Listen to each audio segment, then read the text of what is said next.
8 ఏళ్ళు నా పక్క నుండి నన్నే మోసం చేస్తావు దయాల్ అని చంపి పడేశాడు. శోభిన్ తెలుసు కదా, తమిళ యాక్టర్, ఆయన ఇచ్చి పడేశాడు. ఒకటే చెప్తున్నా, కింగ్ స్టార్డమ్ ఎప్పటికీ అయిపోదు. ఆయన 100 సంవత్సరాలకు నాటిస్తాడు. చైతన్యకి వారసులు వచ్చిన, అఖిల్కి వారసులు వచ్చిన నాగార్జున మాత్రం ఎప్పటికీ మనకు బ్రోనే. ఆయన కట్అవుట్, ఆయన ఫిట్నెస్, ఆయన యాటిట్యూడ్, ఆయన డైలాగ్ డెలివరీ మెంటల్ ఎక్కిచ్చిపోయాడు. నాగార్జున మాత్రం ఒకటి అసలు ఆ స్టెప్ చూస్తే పిచ్చెక్కిపోయింది మీకైతే. ఇచ్చి పడేశాడు. లోకేష్ కనగరాజు కెరియర్లోని biggest blockbuster movie Coolie. Raviteja Rajinikanth గారికి అయితే ఇలాంటి మూవీ ఇంకా ఎప్పటికి రాదు. కాకపోతే కొద్దిగా మనకు తెలియదు ఏంటంటే, ఇందులో జైలర్ వీడియో కాల్ టైం ఉంటుంది. ఆ రవితేజ గారు చేసే, రజనీకాంత్ గారు చేశారు కాబట్టి ఆ సీన్ కలిగింది. కొద్దిగా డిసప్పాయింట్ అది, కానీ మిగతాది మొత్తం సేమ్ టు సేమ్. కూలీ బ్లాక్ బాస్టర్ మూవీ. 100 crores తమిళకి ఇచ్చాడు మన నాగార్జున.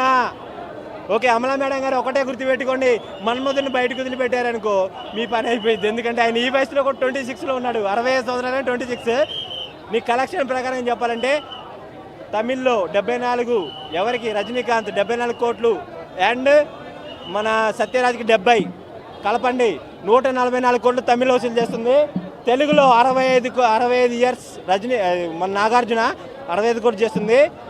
56 సంవత్సరాలు మన ఉపేంద్ర కన్నడలో కలెక్ట్ చేస్తుంది. డే 1 వచ్చే 300 కోట్లు కొడుతుంది. ఈ కూలీ అంటే ఏంటి, ఇండియానే కూలీ చేసి పడేసింది అనమాట. కరోనా తోటి ఒక ట్విస్ట్ ఇచ్చింది. కరోనా ట్విస్ట్ ఇచ్చాడు, ఇప్పుడు సోషల్ మీడియాకి ట్విస్ట్ ఇచ్చాడు కరోనా తోటి. ఇప్పుడు ఇండియాకి ట్విస్ట్ ఇస్తున్నాడు మన నాగార్జున. ఇచ్చి పడేసాడు నాగార్జున, ఇచ్చి పడేశాడు బ్రో. ఈ సుత్తి పట్టుకుంటే చాలు బ్రో, ఇచ్చి పడేశాడు నాగార్జున, చంపి పడేశాడు.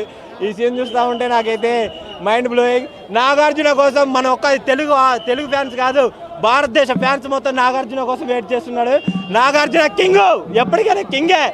రజనీకాంత్ ఏమన్నా అన్నారు అనుకో, ఆయనకి ఎవరున్నారు? మెగాస్టార్ చిరంజీవి, బాలకృష్ణ, ప్రభాస్. వదులుతుంటే సీట్లలోంచి లేచి డ్యాన్సులు ఆడుతున్నాం. ఫస్ట్ చిక్కిట్టు అంటుంటే థియేటర్లో కుర్చీలలో ఎవరు కూర్చోలే.